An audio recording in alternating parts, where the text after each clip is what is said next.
Mike Harris is a finance editor of Veterans Today who joins us from Oregon. Mike Harris, when we want to look at the U.S. economy, it's hard to make a judgment when you look at different factors involved. But I'd like to zoom in on the Fed's announcement earlier about the quantitative easing that's going to be reduced, which impacted many economies. Is that going to impact also within the United States?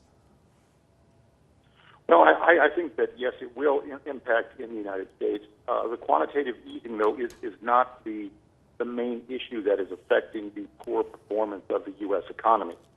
The main issue that's affecting the U.S. economy is something that happened back in the 90s, is when the U.S. entered these free trade agreements, NAFTA, GATT, and allowing China into the WTO.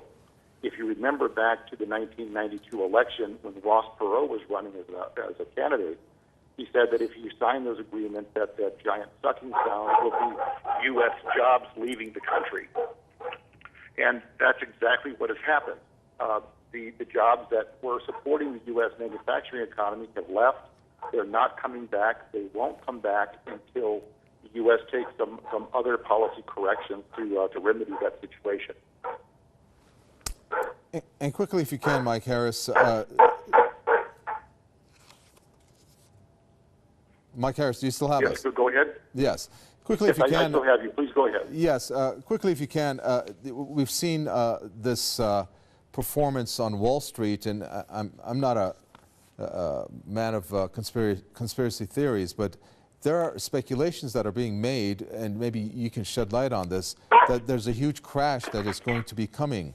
Is that accurate? Is that what we're looking at based on the fluctuations, perhaps, that we've seen on the performance of Wall Street?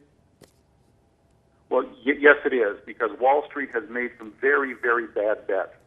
But one of the big policy mistakes that was made by the Bush administration was bailout of the big banks, which was supposed to allow them to get rid of their toxic assets.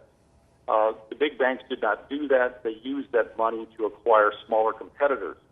Now we have this derivatives bubble, which is out there looming over the big banks. They've made a lot of money off of this, but they also have a great deal of exposure. If this derivatives bubble bursts, the U.S. economy is going to crash, and crash very, very hard. Thank you so much for that. Mike Harris, finance editor of Veterans Today. We appreciate that.